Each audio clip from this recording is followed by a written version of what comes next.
क्योंकि इनके यहाँ पीतल जो है सोने के भाव बिकता है। इनके यहाँ कॉटन का कपड़ा अगर कोई पहन ले तो राजा हो जाए। किसी ने कॉटन हैंडमेड, अरे बाप रे बाप, ये क्या। हमारे यहाँ तो लोग कहते हैं कि बाजार की खरीदी हुई चीज ज्यादा अच्छी, रेडीमेड महंगा मिलता है, उनको विश्वास नहीं होता।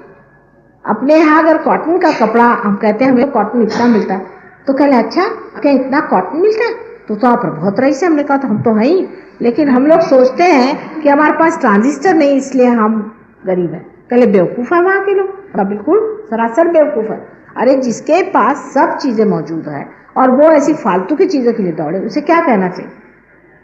जैसे हम जर्मनी गए थे तो वहां हमसे सबने कहा कि भाई जर्मनी बड़ा अच्छा स्टेनलेस स्टील मिलता है, एक एक पीस जब लाना। बहुत साल पहले की बात बता रहे, कोई 65 साल पहले, 65। तो हमने कहा जो हमारे साथ देवी जी थी कि भाई हमें कुछ स्टेनलेस स्टील खरीदना। उसने कहा क्या कहा आपने, स्टेनलेस स्टील। मैंने कहा कहले ऐसे तो आप आलिशान लगते हैं, स्टेनलेस स्टील क्यों खरीद रहे। तो कहा भाई हमारे रिश्तेदारों को बड़ा शौक है स्टेनलेस स्टील। कहले मैंने सुना कि आपके तो लोग पीतल में खाते हैं। मैंने कहा बाकायदा पीतल में खाते हैं। तो कहले भैया गंदा वाला स्टेनलेस स्टील किसके लिए ले जा रही हैं, हमारे यहाँ तो भिखारी लोग खाते हैं स्टेनलेस स्टील में। अपने यहाँ अगर कोई रईस हो गया तो स्टेनलेस स्टील में बड़ी शान से रखा, जैसे कि पता नहीं क्या चीज रख दी। हम लोगों के मूल्य इतने खराब हो चुके हैं कि बेकार में ही हम गरीब हैं। अरे गरीबी है कहाँ, ये मेरी बनिए। आप हिंदुस्तान में आइए, साहब खाना खिला खिला करके आपको बीमार कर दें, 2 दिन के अंदर ना आपको बीमार कर दें तो जो कहिए खाइए। मैं तो परेशान हूँ। मैं कहती भाई मैं माता जी हूँ, इनके जैसा मैं भी उपास शुरू करती हूँ, लेकिन मैं सबसे कहती उपास नहीं करो तो मेरे ऊपर बात आ जाएगी। नहीं तो वाकई मैं अगर किसी को उपास करना चाहिए तो वो मुझे, क्योंकि मेरी सब लोग जान लिए रहते ये खाओ वो खाओ, मुंह में मार, जैसे कि वो नया दूल्हा आता है उसके मुंह में भरा जाता है। ऐसे मेरा हाल कौन कहेगा। इस घर में गरीबी है। अभी ये जो फॉरेन है ये कहते भैया सवेरे इतना खाते, दिन में इतना खाते हैं, शाम को इतना खाते हैं। यहाँ तो हमें नहीं दिखाई देता कहीं गरीबी। ऐसी कौन सी आफत आई, आप पीतल के थाल में खाए। इन लोग कहते हैं कि ये अभी हम ले गए इनको दिखाने, तो कह ले भाई देखो घर जो है आप जो भी आश्रम बनाना उसमें सीमेंट मत लगाना। इनके लिए सीमेंट जो है कचरा है, कचरे से भी बदतर। जो आदमी बिल्कुल लेबर क्लास होगा वो सीमेंट में रहता है। लकड़ी का घर आलीशान चीज है, और उससे भी अच्छा है कि घर कोई थैच रूफ जिसे कहते हैं ना, जिसे कहना चाहिए अपने यहाँ पुआल से जो छाया जाता है वो सबसे अच्छा। उसको देखते रह जाएंगे, अब कहा कितना सुंदर बनाया, हाथ से बनाया हुआ है। हमारे मूल्य बदल चुके। अगर हमारे मूल्य ठीक हो तो हम जान लें कि हम कितने अमीर हो और हम कितना भगवान ने हमें दिया हुआ है। भगवान की कृपा से अपने यहाँ 10 ग्लास एक चीज के पीने के लिए नहीं लगते। किसी के यहाँ भी कोई चीज में आपने देखा है कि घर में 10 तरह ग्लास है। इनके यहाँ तो विस्की पीने को अलग, ब्रांडी पीने को अलग, पानी पीने को अलग, जहर पीने को अलग, सब चीज को अलग ग्लास रखे। और अपने यहाँ एक ग्लास रहता लेकिन साफ सुथरा अच्छा बढ़िया बना हुआ पीतल का असल वाला।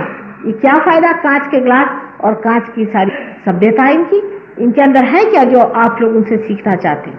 कोई भी चीज की हमारे पास कमी नहीं, लेकिन हम लोग अब इनके जैसे होने की कोशिश कर रहे हैं, इसलिए हम सोचते हैं हमारे पास कमी। आपस में बांट खाना नहीं आता है। आपस में लक्ष्मी का जो सत्य स्वरूप है कि सबको देना, लक्ष्मीपति है वो जब देना शुरू कर देंगे तभी उनके पास और आएगा। लक्ष्मीपति के तीसरे जनरेशन में अगर वो खत्म हो जाता है और उसके बाल बच्चों को सब कोसते हैं और चाहते हैं कि ये सब तरह से खत्म हो जाए, उनके यहाँ लिटिगेशन होता है और युद्ध होता है और उसके बाद में जो कुछ भी कायदा कानून में सब वकील पैसा खा जाते हैं, वो कोई लक्ष्मीपति नहीं हो सकता। या जो बाजारू औरतें ऐसे घरों को लूट लेती वो क्या लक्ष्मीपति होंगे। लक्ष्मीपति होता है कि उसकी लक्ष्मी को मजाल ले कि कोई हाथ लगा, उसे लक्ष्मीपति कहना चाहिए कि मजाल ले वो चीज कोई चोरी कर ले तो उसकी हालत खराब जाएगी, वो लक्ष्मीपति होता है। और वो लक्ष्मी तत्व इस देश में सबसे ज्यादा है, लेकिन हम लोग उसको भूल चुके हैं। हम लोग तो अब क्या हो गए हैं मेरी खुद समझ में नहीं आता। खुद अजनबी हो गई हूँ इस देश में आकर। मेरी समझ में नहीं आता है कि जब परमात्मा का दिया सब कुछ है उसमें संतोष करना एक छोटी सी चीज हमारे अंदर नहीं। पंजाबी भाषा में हमेशा खैर खैर करते हैं ना, वो पता नहीं शायद अब वो शब्द चला गया हो, लेकिन पहले खैर जो भी है खैरियत से, साफ खैरियत से।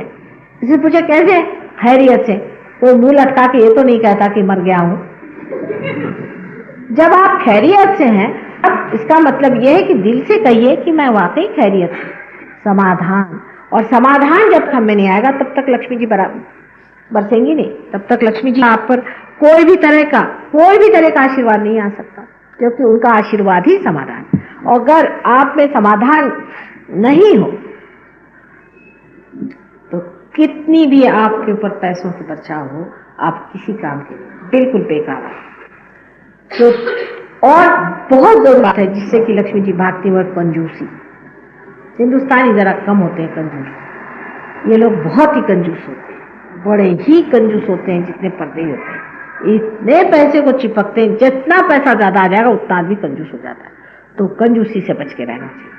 लक्ष्मी जी के तत्व में देना, दान दान दान, जो आदमी दान करता है वो आदमी लक्ष्मीपति है, और उसके अंदर लक्ष्मी हमेशा विराजती है और खुश रहती, क्योंकि उनका स्वभाव है। आज इसलिए लक्ष्मी जी के बारे में कहा, क्योंकि आज रैली को देख के मुझे कुछ लगा कि भाई देश के लोगों को कुछ बताना चाहिए। भाई क्या कर रहे हैं, ये सब करने से लक्ष्मी जी नहीं आएंगी। लक्ष्मी जी आएंगी सहयोग में पार होने से, अपने लक्ष्मी को जगा लेने से, जिससे सारी तरह की भूत बाधाएं संसार से चली। अब जो उसके ऊपर का चक्र जिसके बारे में मैंने कहा आपसे, सुरक्षा का चक्र जो है, जहाँ पर देवी साक्षात विराजती है और जो हमारे लिए शक्ति स्वरूप है। हिंदू धर्म में शक्ति ही की पुजारी है, हिंदू धर्म शक्ति का पुजारी। लेकिन हम तो नहीं देखते कि हिंदू लोग शक्ति को पूछते हैं, ये तो सिर्फ पैसे ही को पूछते हैं। मैंने तो आज तक देखा नहीं कि शक्ति को हिंदू लोग पूछते हैं। ऐसे पूछते होंगे जो लोग पूछते भी हैं मन में, तो वो पैसा ही चाहते हैं। यहाँ तक कि शक्ति के पास जाकर भी कहते हैं कि माँ हमें पैसा दो। शक्ति से भी जाकर यही मांगते हैं कि हमें पैसा दो। उनसे तो मांगना चाहिए कि हमें समर्थ बनाओ, सम अर्थ बनाओ, जो हम हैं उसी अर्थ के हमें बना दीजिए, ने हमें आत्मा स्वर बनाइए। ये अगर हम अपनी माँ से मांगे तो फिर दुनिया की कोई चीज मांगने की जरूरत नहीं है। आप अशक्त हैं, इसीलिए आप और चीजों के लिए दौड़ते हैं। जो आदमी समर्थ होता है उसको ठोकरों पे रखता है, वो बादशाह होता है, वो कोई चीज की परवाह नहीं करता। और इसलिए हमको चाहिए कि सहयोग में हम जागें और खड़े हो जाएं, और ऐसे विशेष लोग बने जो दुनिया में एक ही तरह के हों, जिनमें ये सब फालतू की खुराफाते कि साहब किसी का पैसा मार लिया, किसी का घर नोच लिया, किसी को परेशान कर दिया, किसी को मर्डर कर दिया, इस तरह की जो दानव सेना तैयार हो रही है इस देश में, इसको खत्म करने के लिए बहुत जरूरी है कि सहयोग में आप लोग जागिए। फिर ऐसे लोग तैयार होंगे, ऐसे लोग तैयार होंगे कि दुनिया की कोई भी दानवी शक्ति उसको हटा दे और उसको नष्ट नहीं कर सके। यही हमारे देश का एक ही बचने का मार्ग है, और तो मुझे कोई मार्ग दिखाई नहीं। परिवर्तन होना चाहिए, और परिवर्तन होने के लिए कुंडलिनी का जागरण होना चाहिए। जब तक कुंडलिनी का जागरण नहीं होगा तब तक आप में परिवर्तन नहीं हो सकता। अब जो बहुत ही महत्वपूर्ण चक्र है जिसे विशुद्धि चक्र कहते हैं, वो आज सबका जरूरत से ज्यादा पकड़ा है, क्योंकि सब दूर बहुत धूल हो गई। और ये श्री चक्र पे श्री कृष्ण विराजमान है। ये श्री कृष्ण का स्थान, ये पूर्णावतार। इसलिए पूर्णावतार है कि इनके लिए संसार एक लीला, सब एक मजाक है। वो उस दशा में है जहाँ उनको कुछ भी बनावट करने की जरूरत नहीं है, कुछ भी कहने की जरूरत नहीं है, रोने धोने की जरूरत नहीं है। वो तो सब खेल कर रहे हैं।